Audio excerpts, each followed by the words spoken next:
মান বিৰতিৰ পিছত আমি অনলাইন ক্লাছলৈ আহিছোঁ। আজিৰ ক্লাছত আমি human I and colourful world মানুহৰ চকু আৰু বায়ুৰহণীয় পৃথিৱী এই চেপ্টাৰটোৰ শেষৰ অংশলৈ আহিছোঁ। আজিৰ চমু ক্লাছটোত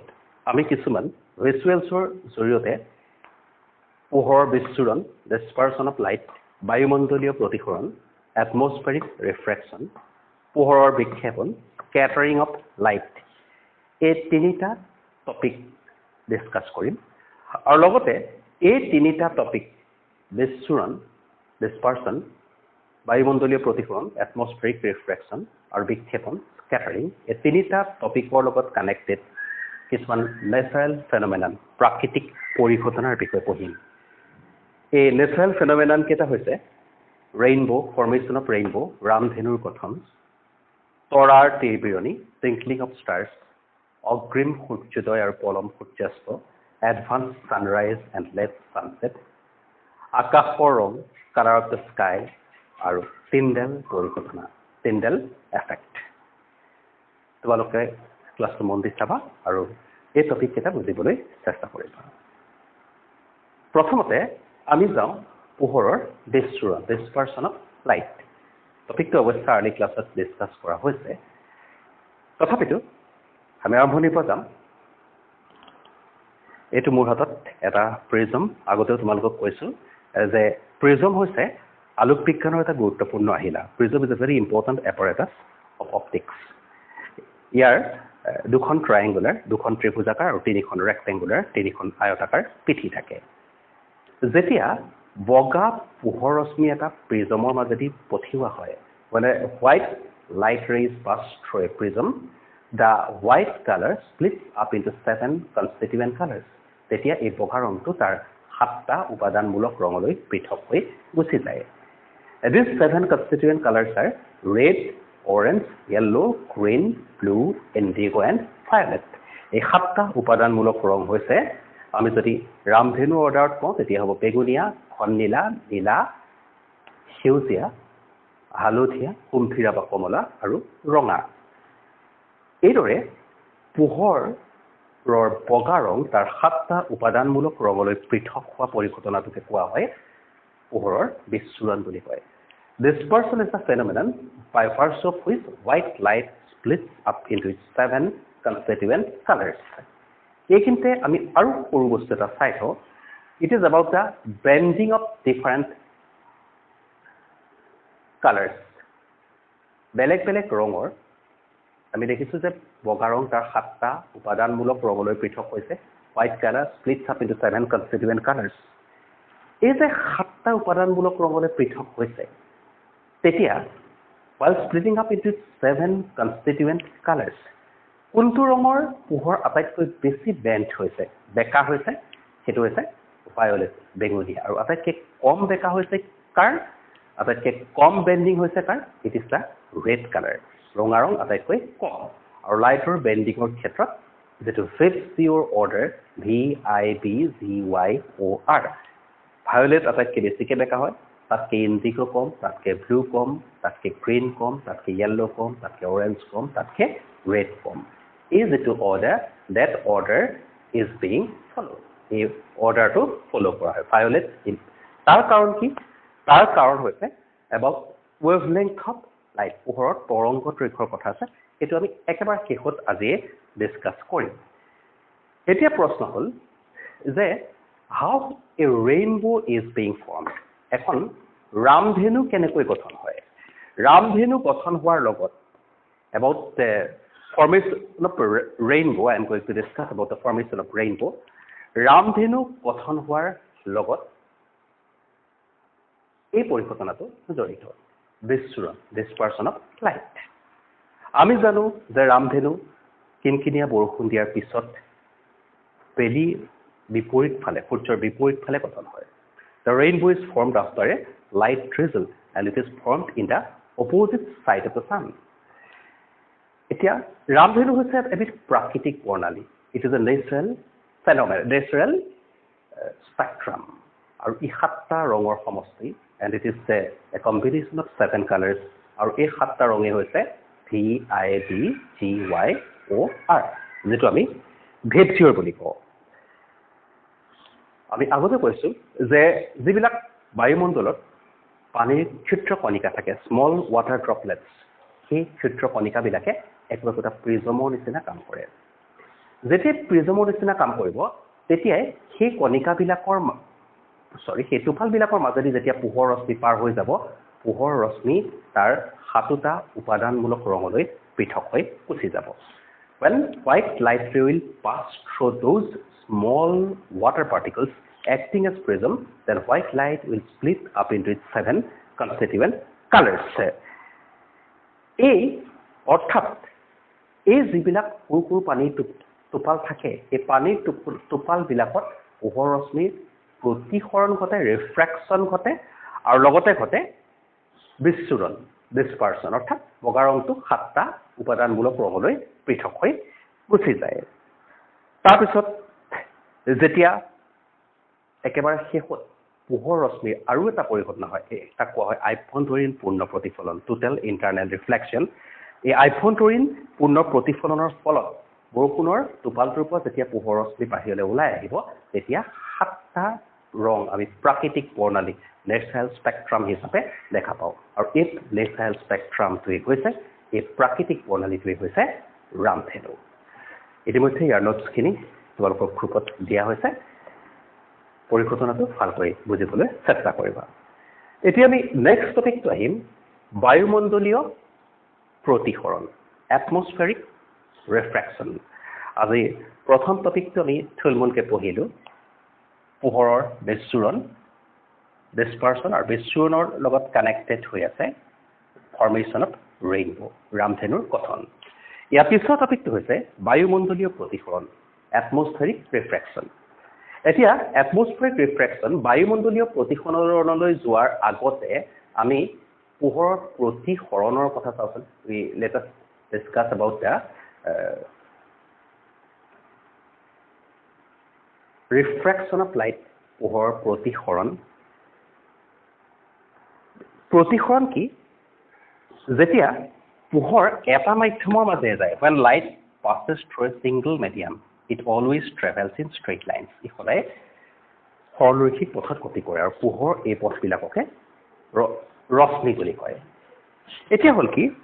যেতিয়া পোহৰ এটা মাধ্যমৰ পৰা আহি আন এটা মাধ্যমত পৰেহি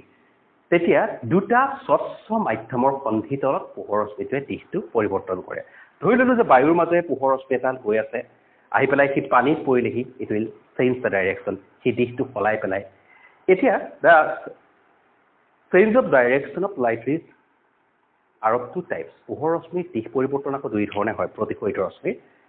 এটা হৈছে যেতিয়া পোহৰ লঘুতৰ মাধ্যমৰ পৰা ঘনতৰ মাধ্যমলৈ যায় ধৰি ললো বায়ুৰ পৰা কাছলৈ গ'ল বায়ুৰ পৰা পানীলৈ গ'ল এয়াৰৰ পৰা গ্লাছলৈ গৈছে এয়াৰৰ পৰা ৱাটাৰলৈ গৈছে then the refracted ray bends towards the normal তেতিয়া প্ৰতিফলিত ৰশ্মি অভিলম্বৰ কাষ চাপে ইয়াত চোৱা rarer to denser লঘুতৰ মাধ্যমৰ পৰা ঘনতৰ মাধ্যমলৈ গৈছে and as a result the refracted ray bends towards the normal প্ৰতিফলিত ৰশ্মি অভিলম্বৰ কাষ চাপিছে আৰু যেতিয়া পোহৰ ৰশ্মি ঘনতৰ মাধ্যমৰ পৰা লঘুতৰ মাধ্যমলৈ যায় when light rays enter from denser to rarer medium the refracted ray bends away from the normal প্ৰতিফলিত ৰশ্মি অভিলম্বৰ পৰা আঁতৰি যায় এক দুটা কথা আমি আগতে পাই আহিছো মই এটো কাৰণে ক'লো যে যেতিয়া পোহৰ এটা মাধ্যমৰ মাজেৰে মাত্ৰ যায় when light passes through a single medium then it does not undergo any refraction তাৰ কোনো প্ৰতিসৰণ ঘটাৰ কথা নাথাকে ইয়াত যদি মই অকল ফাৰ্স্ট ৰে ডাল লওঁ কি এটা মিডিয়ামৰ মাজেদি আহিছে এটা মাধ্যমৰ মাজেদি আহিছে and it is not changing the direction সি কোনো দিশ সলনি কৰা নাই আৰু ঠিক তেনেকৈ ৰিফ্ৰেক্টেড ৰে প্ৰতিফলিত ৰশ্মি অকল ধৰি ললো যে এডাল ৰশ্মি নাই অকল প্ৰতিফলিত ৰশ্মিডালহে আছে ৰিফ্ৰেক্টেড ৰে ডালহে আছে the refracted ray is also not changing any direction এই প্ৰতিফলিত ৰশ্মিডালেও ইয়াত কিন্তু কোনো দিশ সলনি কৰা নাই ঠিক আছে কিন্তু in case of atmospheric refraction বায়ুমণ্ডলীয় প্ৰতিসৰণৰ ক্ষেত্ৰত এতিয়া কি হ'ব আমি চাওঁ in case of atmospheric refraction বায়ুমণ্ডলীয় আৰু এটা কথা আমি তাৰ আগতে চাই লৈছো যে এই প্ৰতিসৰণৰ কাৰণে due to this refraction আমাৰ কিছুমান optical illusion দৃষ্টি ভ্ৰম হয় উদাহৰণ স্বৰূপে মাছটো আছে ইয়াত actual position is this আমি দেখো ইয়াত apparent position is this কিয় লাইট ৰেডাল সিধা আহিব লাগিছিলে এয়াৰ মাজদি আহি পেলাই কি ওয়াটাৰত তেতিয়া পৰিলে the light ray has changed the direction so the apparent position of the fish is visible to our eyes আমাৰ চকুত এই মাছটোৰ প্ৰকৃত অৱস্থানটো দেখা নাযায় তাৰ যেটো আপাত অৱস্থান সেটোহে দেখা পোৱা যায় ঠিক তেনে ধৰণে আৰু এটা অপটিক্যাল ইলিউশন হৈছে চোৱা আৰু এটা অপটিক্যাল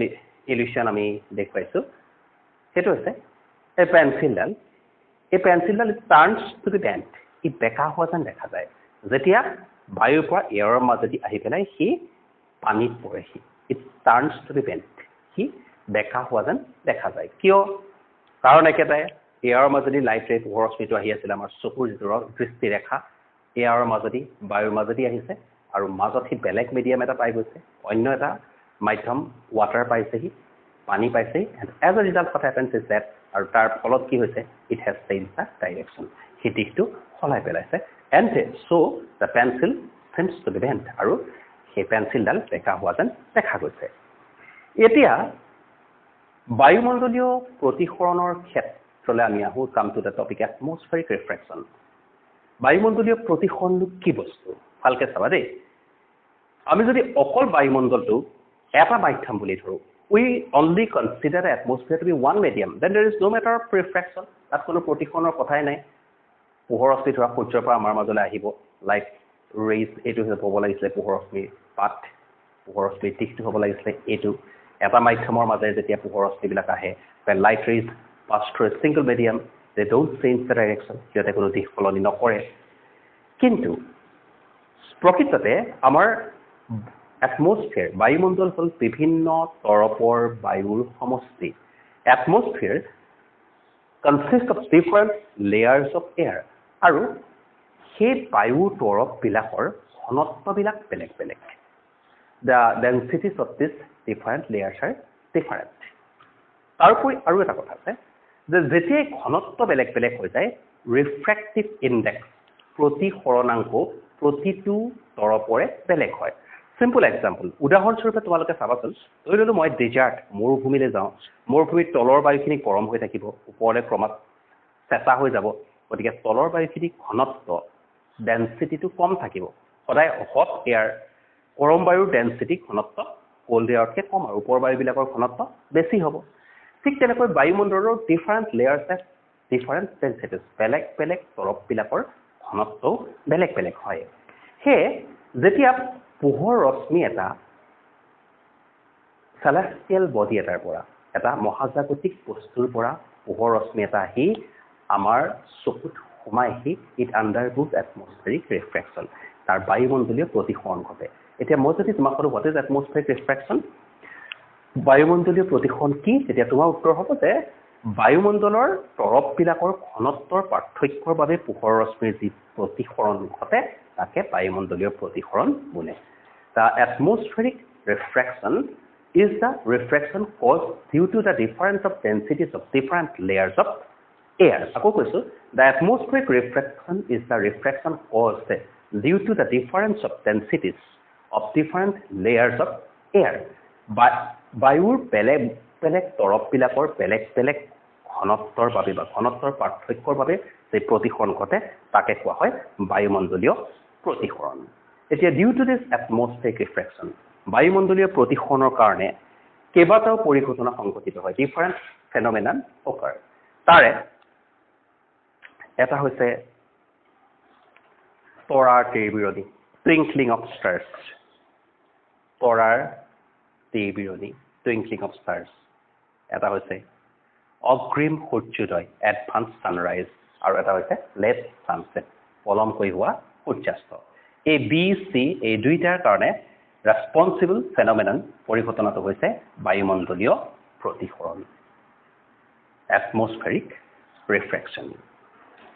এতিয়া কেনেকৈ হয় হাও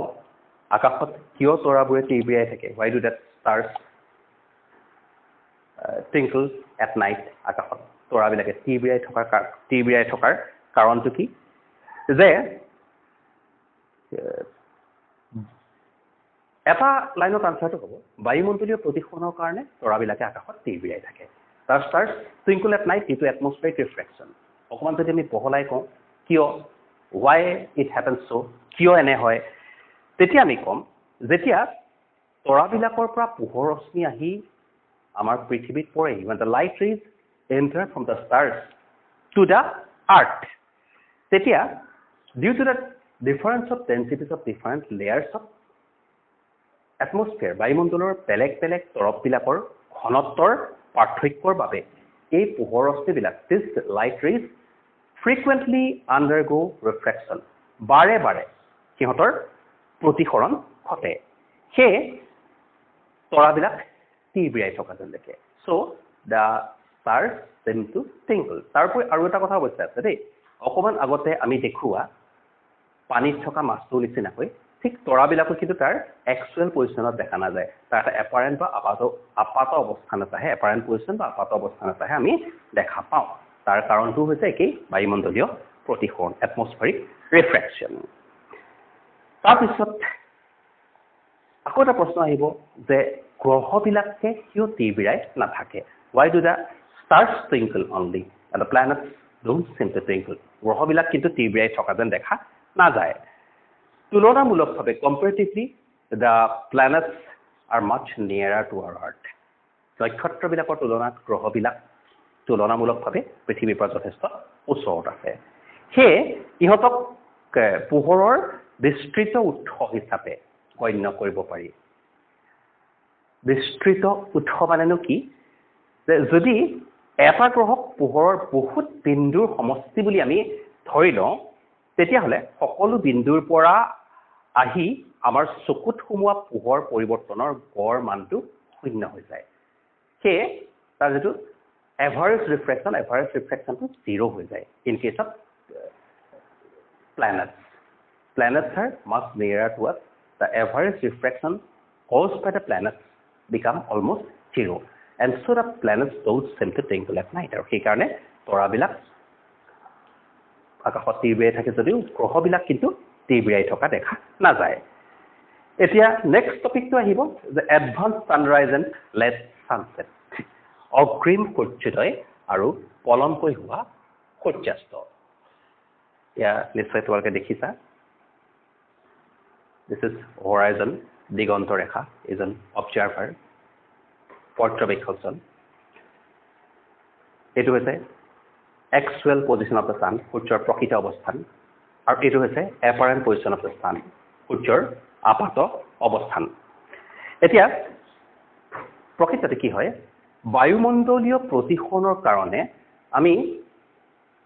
সূৰ্যটো ওলোৱাৰ 2 মিনিট আগতেই কিন্তু সূৰ্যোদয়টো দেখা পাওঁ আৰু সানছেটৰ 2 মিনিট পিছতহে আমি সানছেটটো দেখা পাওঁ আৰু তাৰ কাৰণে ৰেসপন্সিবল হ'ল এটমস্ফেৰিক ৰিফ্ৰেকশ্যন আৰু তাৰ মূল কাৰণটো হৈছে বায়ুমণ্ডলীয় প্ৰতিসৰণ আমি এটা সৰু ভিজুৱেল চাওঁ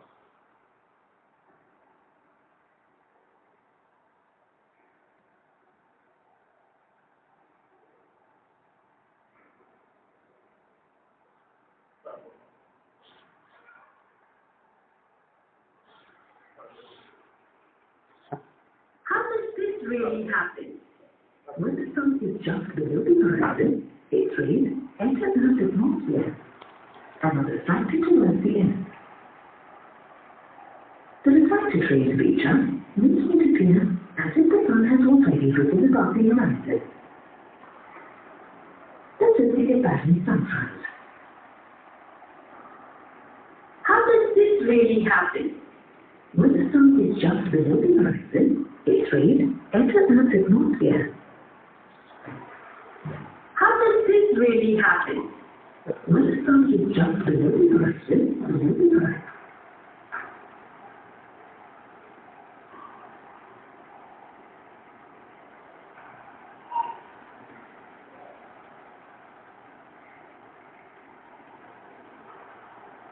How does this really happen? When the sun is just below the horizon, its rays enter Earth's atmosphere. তোমালোকে 50 সেকেন্ডৰ ভিডিঅ'টো চোৱা The refracted rays reach us, making it appear as if the sun has already risen above the horizon. This is the Tibetan sunrise. The natural sunrise occurs when the sun actually crosses the horizon. Conversely, the Tibetan sunset occurs slightly later than the natural sunset. Crystal light from the sun is already below the horizon. It should pass through the atmosphere, enabling us to see the Tibetan sunset even after the sun has already set.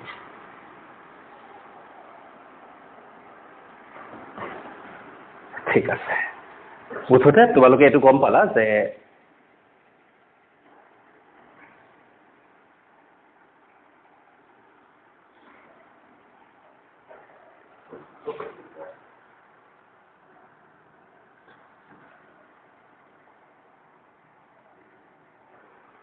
তোমালোকে এইটো গম পালা যে অগ্ৰিম সূৰ্যোদয় আৰু পলমকৈ হোৱা সূৰ্যাস্ত সেই দুইটাৰে মূল কাৰণ হৈছে পোহৰৰ বায়ুমণ্ডলীয় প্ৰতিফলন অবজাৰ্ভাৰ বা পৰ্যবেক্ষকজনৰ দৃষ্টিৰেখাত এটমস্ফেৰিক ৰিফ্ৰেকশ্যন বায়ুমণ্ডলীয় প্ৰতিফলনৰ কাৰণে সূৰ্যোদয়টো আগতীয়াকৈ আহে আৰু সূৰ্যাস্তটো কিছু পলমকৈ আহে এতিয়া আমি লাষ্ট টপিকলৈ আহোঁ পোহৰৰ বিক্ষেপণ স্কেটাৰিং অফ লাইট আমি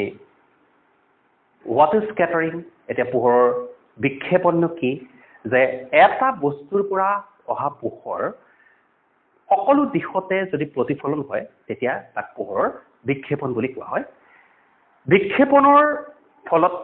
পোহৰৰ ৰং বিক্ষেপিত কণিকাবিলাকৰ ওপৰত নিৰ্ভৰ কৰে সৰু সৰু কণিকাবিলাকে নীলা ৰঙৰ পোহৰ আটাইতকৈ বেছিকৈ বিক্ষেপিত কৰে কাৰণ নীলা ৰঙৰ পোহৰৰ তৰংগ দৈৰ্ঘ্য ৱেভলেংথ আটাইতকৈ কম হৈ থাকে আৰু ৰঙা ৰঙৰ পোহৰৰ red color of light has maximum wavelength and blue color of light has minimum wavelength. The reflection of light from an object in all directions is called scattering of light. আকৌ কৈছো যে এটা বস্তুৰ পৰা যেতিয়া পোহৰ বিভিন্ন দিশত প্ৰতিফলন হয় তেতিয়াহ'লে তাকে কোৱা হয় পোহৰৰ বিক্ষেপণ এতিয়া পোহৰৰ বিক্ষেপণৰ কাৰণে কথা কেইটামান পৰিঘটনালৈ আমি আহিম তাৰে এটা হৈছে আকাশৰ ৰং blue colour of the sky তোমালোক প্ৰত্যেকৰে প্ৰশ্ন উঠিব যে why does the sky seem to be blue আকাশখনৰ ৰং এনেকুৱা কিয় নীলা কিয় blue why does the sky seem to be blue আকাশৰ ৰং নীলা কিয় এতিয়া আমি যদি ইয়াৰ কাৰণটো চাওঁ মুকলি আকাশৰ ৰং নীলা তাৰ কাৰণ হৈছে পোহৰৰ বিক্ষেপণ scattering of light Due to the scattering of light, পোহৰ বিক্ষেপণৰ কাৰণে আকাশখন নীলা ৰঙৰ দেখা যায়। অৰ্থাৎ বায়ুমণ্ডলৰ পোহৰ যিবিলাক স্মল পাৰ্টিকলছ আছে লাইট পাৰ্টিকলছ বিলাকৰ ভিতৰত ব্লু কালাৰ হেজ মিনিমাম ৱেভলেংথ নীলা ৰঙৰ পোহৰৰ তৰংগ দৈৰ্ঘ্য আটাইতকৈ কম যেতিয়া সূৰ্যৰ পোহৰ সানলাইট বিলাক passes through that atmosphere বায়ুমণ্ডলৰ মাজেদি পাৰ হৈ যায় তেতিয়া নীলা ৰঙৰ পোহৰ সৰ্বাধিক বিক্ষেপণ ঘটে The maximum scattering is caused by the blue color particles of light. আৰু সেই নীলা ৰঙৰ তৰংগ দৈৰ্ঘ্য আটাইতকৈ কম ৱেভলেংথ আটাইতকৈ কম কাৰণে তাৰ স্কেটাৰিং ব্লু কালাৰটো আটাইতকৈ বেছিকৈ স্কেটাৰ হয় বিক্ষেপণ ঘটে আৰু so the sky seems to be blue. আৰু সেই আকাশখন আমাৰ নীলা দেখা যায়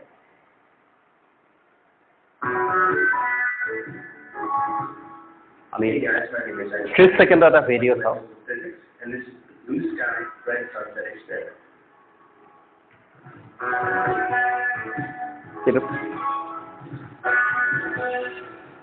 For this experiment, the materials I used were 7.5 liters of water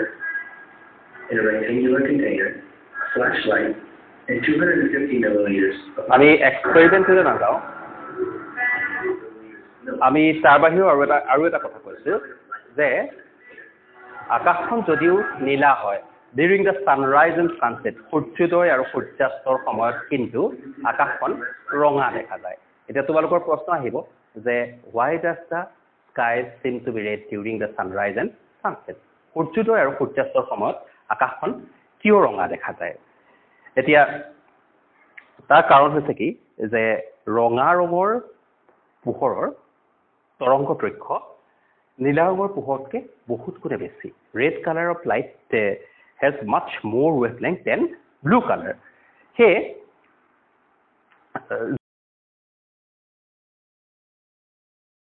কম তৰংগ দৈৰ্ঘ্যৰ নীলা ৰঙৰ পোহৰ আটাইতকৈ বেছিকৈ বিক্ষেপিত হয় সেয়ে আমাৰ চকুত কি হয় বেছি তৰংগ দৈৰ্ঘ্যৰ ৰঙা ৰঙৰ পোহৰটো আমাৰ চকুত বেছিকৈ পৰে সেয়ে সূৰ্যোদয় আৰু সূৰ্যাস্তৰ সময়ত আকাশখন কিন্তু নীলাৰ পৰিৱৰ্তে ৰঙা দেখা যায় আৰু এটা কথা যে what is the colour of the sky for an astronaut মহাকাশচাৰী এজনৰ কাৰণে আকাশখনৰ ৰং কেনেকুৱা ধৰণৰ তোমালোকে নিশ্চয় জানা যে ফৰ এন এষ্ট্ৰনট মহাকাশচাৰী এজনৰ কাৰণে the sky seems to be black আকাশখনৰ ৰংটো ক'লা দেখা যায় কিয় ক'লা দেখা যায় কাৰণ there is no atmosphere in the মহাকাশত কোনো কি নাথাকে বায়ুমণ্ডল নাথাকে in the space there is no atmosphere বায়ুমণ্ডল নথকা কাৰণে কি হয় তাতে পোহৰৰ কোনো বিক্ষেপণ ঘটিব নোৱাৰে এতিয়া পোহৰ বিক্ষেপণ নঘটাৰ কাৰণে as there is no scattering of white light বগা পোহৰ যিহেতু কোনো বিক্ষেপণ নঘটে the sky seems to be black for a space traveller আমাৰ মহাকাশচাৰী এজনৰ কাৰণে আকাশখনৰ ৰং ক'লা দেখি আৰু এটা প্ৰশ্ন তোমালোকৰ মনত উদয় হ'ব যে ৰঙা ৰঙক কিয় বিপদ সংকেত হিচাপে ব্যৱহাৰ কৰা হয় তোমালোকে ট্ৰাফিক পুলিচ পইণ্টত যেতিয়া ৰেড ছিগনেলটো দিয়ে আমি প্ৰত্যেকেই কি কৰোঁ ৰৈ দিওঁ আকৌ যেতিয়া গ্ৰীণ ছিগনেলটো দি আমি যাবলৈ আৰম্ভ কৰোঁ ঠিক তেনেকৈ যেতিয়া বিপদ সংকেত বজাই গাড়ী এখন আহে কি সদায় ৰঙা লাইটটো জ্বলাই আহে why is the red colour of light use as a symbol of danger ৰঙা ৰঙৰ পোহৰ কিয় বিপদ সংকেত হিচাপে ব্যৱহাৰ কৰা হয় তাৰ কাৰণটো হৈছে কি যে ৰঙা ৰঙৰ পোহৰৰ তৰংগ দৈৰ্ঘ্য আটাইতকৈ বেছি red colour of light has maximum wavelength সেয়ে ইয়াক বহুত আঁতৰৰ পৰাই দেখা যায় বা স্ম'ক অৰ ফগ কুঁৱলী বা ধোঁৱাই ৰঙা ৰঙৰ পোহৰ খুব কম পৰিমাণেহে বিক্ষেপিত কৰে সেয়ে ৰঙা ৰঙক বিপদ সংকেত হিচাপে ব্যৱহাৰ কৰা হয় এতিয়া তাৰ বাহিৰেও আৰু এটা টপিক আছে আমাৰ সেইটো হৈছে টিণ্ডেল পৰিঘটনা টিণ্ডেল এফেক্ট টিণ্ডেল পৰিঘটনা কি যেতিয়া আমি ইয়াত দুটা সলিউশ্যন লৈছোঁ চোৱা এটা নন কলয়ডেল সলিউশ্যন আৰু এটা কলয়ডেল সলিউশ্যন এটা কলয়ডীয় দ্ৰৱ এটা কলয়ডীয় দ্ৰৱ নহয় ক্লাছ 9ত তোমালোকে পাইছিলা যে এনেকুৱা মিক্সাৰবিলাক তিনিটা টাইপৰ থাকে এটা কয় সলিউশ্যন দ্ৰৱ এটা কয় ছাছপেনশ্যন প্ৰলম্বন আৰু এটা কয় colloid colloid seems to be transparent কলয়ডীয় দ্ৰৱ এটা স্বচ্ছ যেনেই লাগে but it is not a homogeneous mixture কিন্তু ই এটা কেতিয়াও কি নহয় সমসত্ব মিশ্ৰণ নহয় ফৰ এক্সাম্পল গাখীৰ মিল্ক গাখীৰ এটা কলয়ডীয় দ্ৰৱ ইয়াৰ কণিকাবিলাক কিন্তু খালী চকুৰে দেখা নাযায় এনে ছাছপেনশ্যন এটা যেতিয়া আমি এটা প্ৰলম্বন লওঁ পানী আৰু বালি ল'লোঁ পানী আৰু চকৰ গুৰি ল'লোঁ তেতিয়া its particles are visible from outside with naked eyes আমি খালী চকুৰে তাৰ কণিকাবিলাক দেখিবলৈ পাওঁ এতিয়া যেতিয়া শক্তিশালী পোহৰ ৰশ্মি এটা কলয়ডীয় দ্ৰৱ এটাৰ মাজেদি যেতিয়া মাৰি পঠিওৱা হয় তেতিয়া কলয়ডীয় দ্ৰৱৰ কণিকাবিলাক দৃশ্যমান হয় when a strong ray of light is passed through a colloidal solution the particles of the colloidal solution becomes visible this phenomenon is called Tyndall effect এই পৰিঘটনাটোকে কোৱা হয় টিণ্ডেল পৰিঘটনা মনত ৰাখিবা যে টিণ্ডেল পৰিঘটনা সদায় কলয়ডীয় দ্ৰৱবোৰে দেখুৱায় আমি এটা সৰু ভিডিঅ' চাওঁ Is passed through a colloidal solution, the light is scattered by the colloidal particles. This scattering of light is called the Tyndall effect. The illuminated beam or cone formed by the scattering of light is called Tyndall beam or যেতিয়া শক্তিশালী পোহৰ ৰশ্মি এটা কলয়ডেল দ্ৰৱ এটাৰ মাজেৰে পঠিওৱা হয় তেতিয়াহ'লে কলয়ডীয় দ্ৰৱৰ কণিকাবিলাক দৃশ্যমান হয় প্ৰকৃততে কি হয় যে কলয়ডীয় দ্ৰৱৰ কণিকাবিলাক বিক্ষেপিত হয় or a strong beam of light is passed through a colloidal solution the particles of the colloidal solution are scattered so they become visible আৰু এই বিমটো কোৱা হয় কলয়ডেল বিম কলয়ডীয় ৰশ্মিমালা বুলি কয় and this phenomenon গোটেই পৰিঘটনাটো কোৱা হয় টিণ্ডেল পৰিঘটনা this phenomenon is called Tyndall effect গতিকে আমি থুলমূলকৈ আজি ক্লাছত এইকেইটা টপিক পঢ়িলোঁ বিশ্বৰণ ডিছপাৰচন অফ লাইট বায়ুমণ্ডলীয় প্ৰতিসৰণ এটমস্ফেৰিক ৰিফ্ৰেকশ্যন নিক্ষেপণ স্কেটাৰিং অফ লাইট তাৰ বাহিৰেও আমি এই প্ৰাকৃতিক পৰিঘটনা ৰামধেনু তৰাৰ ত্ৰিবিৰণী অগ্ৰিম সূৰ্যোদয় পলম সূৰ্যাস্ত আকাশৰ বেলেগ বেলেগ ৰং আৰু তিনডাল পৰিঘটনা এইকেইটা টপিক চমুকৈ আলোচনা কৰিলোঁ তাৰ নোটছখিনি আৰু কুৱেশ্যন আনচাৰ্ছখিনি অলৰেডি তোমালোকৰ গ্ৰুপত দিয়া হৈছে আজিলৈ চেপ্টাৰটো ইমানতে শেষ কৰিলোঁ নেক্সট উইকত মই মেথমেটিক্সৰ ক্লাছ লৈ আহিম ধন্যবাদ শুভৰাত্ৰি